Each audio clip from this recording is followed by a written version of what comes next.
nahulog ka, talo ka. Pag nahulog ka, masasaktan ka. Isa lamang yan sa iyong mapapala kapag pinaasa at umasa ka.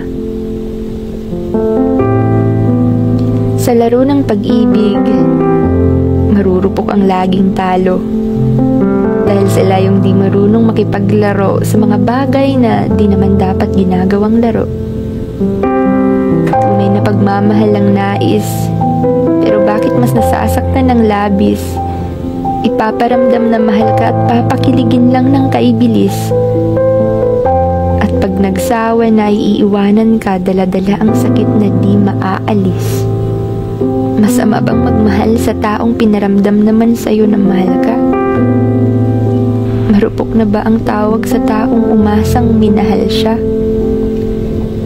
Tanga na ba ang taong napaniwala sa nararamdaman niya? Dahil karamihan yan ang sinasabi nila. Ang katagang, ang bobo mo talaga pagdating sa kanya. Husga, yan ang papaligid sa'yo pag umasa ka. Patuloy na ipaparamdam sa'yo na nagkamali ka. Kasalanan ba? Kung ang nais lamang ay ang mahalin siya. Siya na umibig sa akin ng pansamantala na mas naging masaya sa piling ng iba. Pag nahulog ka, talo ka. Kahit na pinaglaban mo pa siya. Sa pag-ibig kasi ang kasagutan ay sobrang labo. Di matiyak kung saan ang totoo at kung saan ang laro. Pag nahulog ka, masasaktan ka.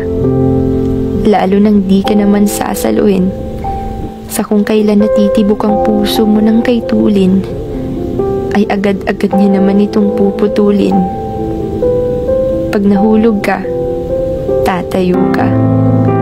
Huwag mong hayaang maging talunan sa harapan niya. Matuto kang tumayo sa sarili mong mga paa. Papatunayan mo na ikaw ay isa sa mga sinayang niya.